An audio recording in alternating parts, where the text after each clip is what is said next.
నాకు తెలియదు. చెప్పు నాని ప్లీజ్. మరి ఎందుకు తెచ్చిన అట్లాంటప్పుడు? ప్లీజ్ చెప్పు నాని, నాకు ఆకలి అవుతుంది. ఏడా పెట్టినా చెప్పు. తెచ్చినా మంచి శుభ్రంగా తిన్నావు. చెప్పు నాని, ఏడా పెట్టినా? దేవుళ్ళు ఆడుకో. ఎక్కడ ఎత్తగా ఇలా కూడా ఉంటారా దొంగలు? లేదు ఫ్రెండ్స్, తిన్నాక దొరుకుతాయి. ఇట్లాంటి హస్బెండ్ ఇక్కడ ఉండాలి.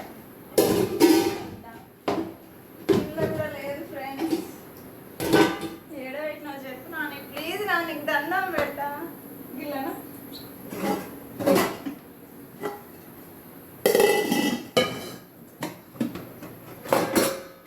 ఇంకా కూడా లేదు. లేదు అమ్మతో ఎవరైనా టిఫిన్ తెచ్చి దాచుకుంటారా ఫ్రెండ్స్? ప్రామిస్, నిజం. నేను స్నానం చేసి దండం పెట్టుకునే వరకు ఇలాంటి పని చేసిండు. ఈ సరదా పడిపోయినాయి. నిజం ఫ్రెండ్స్, ఇలా కూడా ఉంటారు జనాలు.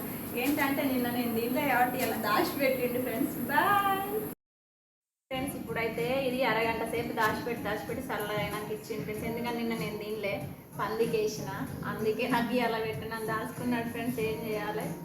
గట్లా అంటాడు మా ఆయన. ప్రేమ బోలెడు ఉంటుంది కానీ ఏడిపించుకుంటాడు బాగా. తప్పదు, లాస్ట్కి మళ్ళీ ఆయనే కదా పెట్టాల్సింది.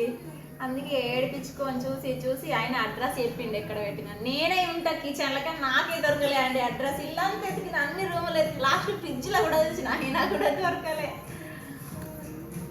దయ్యం కంటే ఎక్కువ దాకాడు ఫ్రెండ్స్, నిజంగా ఘోరం. ఇలా లాస్ట్ గంజు చివరి కింద పెట్టిండు. అప్పుడే 2-3 సార్లు చూసినా కానీ దొరకలే. ఆ గంజు కింద చూడలే నేనేంటో. ఇలా మీ ఇంట్లో జరుగుతుందా ఫ్రెండ్స్? ఎక్కడన్నా మా ఇంట్లో అయితే 100% జరుగుతుంది. బాగా ఏడిపించుకుంటారు నన్ను ఫ్రెండ్స్. మరి బాయ్.